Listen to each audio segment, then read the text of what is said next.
बिस्मिल्लाहिर्रहमानिर्रहीम। अस्सलाम वालेकुम स्टूडेंट्स। बेटा आज के लेक्चर में हमने पढ़ना है physical states of matter and role of intermolecular forces. तो यहाँ पर बेटा हम देखें कि हमारे पास तीन डिफरेंट मैटर की डिफरेंट स्टेट्स हैं, जिसमें गैस, लिक्विड और सॉलिड है। और इसकी इंटरमोलिकुलर फोर्सेस क्या होती हैं, यानी एक मॉलिक्यूल से दूसरे मॉलिक्यूल के दरमियान में क्या फ़ोर्स है, उसने उसको किस तरह से पकड़ कर रखा है, ग्रिप किया हुआ है, ये बेटा कहलाती हैं इंटरमोलिकुलर फोर्सेस। तो बेटा अब देखते हैं कि इंटरमोलिकुलर फोर्स का उसकी फ़िज़िकल स्टेट पर क्या फ़र्क पड़ता है, क्या इफ़ेक्ट होता है। तो बेटा लेट्स से हम सॉलिड की बात करते हैं।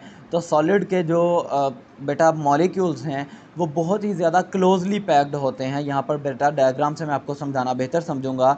यहाँ पर अगर आप देखें तो हर मॉलिक्यूल आपस में एक दूसरे से बहुत ही ज़्यादा क्लोज़ली पैक्ड एक तरतीब के साथ अरेंज हुए हैं। और ये बेटा ऐसा क्यों है, ये इसलिए ऐसा है कि इसकी जो इंटरमोलिकुलर फोर्स है, इसकी आपस में जो फोर्सेस हैं वो बहुत ही ज़्यादा स्ट्रॉन्ग हैं। इनकी फोर्सेस आपस में बेटा बहुत ही स्ट्रॉन्ग है। इन्होंने इतना ज़ोर से इसको, इतना ताकत से, इतना स्ट्रॉन्गली ग्रिप किया हुआ है कि एक मॉलिक्यूल दूसरे मॉलिक्यूल से दूर बिल्कुल भी नहीं जा सकता। ये बेटा सिर्फ बहुत ही हल्की सी माइनर सी वाइब्रेटरी मोशन करते हैं। ये सिर्फ बेटा हल्का सा वाइब्रेट करते हैं, उसके अलावा बिल्कुल भी मोशन नहीं कर सकते। मॉलिक्यूल एक दूसरे से दूर नहीं जा सकते।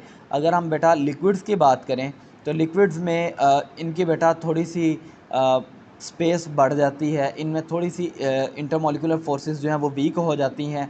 और इंटरमोलिकुलर फोर्सेस वीक होने की वजह से मॉलिक्यूल्स को थोड़ा सा बेटा फ्री हैंड मिलता है कि वो थोड़ा सा ज़्यादा मोशन कर सके, थोड़ा सा ओपन फ्री मोशन कर सकें, वाइब्रेशन कर सकें।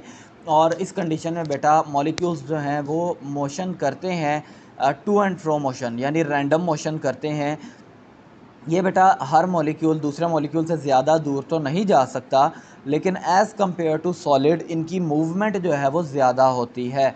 ये बेटा उनसे बेटर मूव कर सकते हैं। इसकी बेटा अगर आप कंडीशन देखें तो ये बिल्कुल तरतीब में नहीं होते। ये बेटा रैंडम सी शेप में होते हैं, इनकी रैंडम सी अरेंजमेंट होती हैं, इर्रेगुलर अरेंजमेंट होती है। और इनकी बेटा जो फोर्सेस है वो भी थोड़ी सी वीक होती हैं। इनके बेटा कंपैरेटिवली अगर हम जाएं गैस की तरफ, तो गैस की कंडीशन बेटा इन दोनों से अलग है, ना सॉलिड से ना लिक्विड से मिलती है। इसके अंदर बेटा बिल्कुल ही फ्री मूवमेंट है। यानी गैस के मॉलिक्यूल्स जो हैं उनको बिल्कुल किसी किस्म की रुकावट नहीं है, वो जिधर जाना चाहें जा सकते हैं। इनकी जो इंटरमोलिकुलर फोर्सेस हैं वो बेटा बिल्कुल ही नेग्लिजिबल हैं, यानी ना होने के बराबर हैं। ये अगर चाहें तो ये बेटा एक मॉलिक्यूल को छोड़कर बिल्कुल ही उस कंटेनर से भी बाहर को निकल सकते हैं। इसको रोकने वाला बेटा कोई भी उधर फैक्टर नहीं होता। कंटेनर में कोई भी चीज़ इसको रोकने वाली नहीं होती कि उसको उस कंटेनर में रोक कर रख सके, रिस्ट्रिक्ट कर कर रख सके। इस वजह से बेटा इसकी कोई ऐसा प्रॉपर शेप भी नहीं है, इसकी कोई बेटा रेगुलर अरेंजमेंट भी नहीं है। और इसकी बेटा मोशन जो है वो वाइब्रेटरी, टू एंड फ्रो और ओपन फ्री मोशन होती है।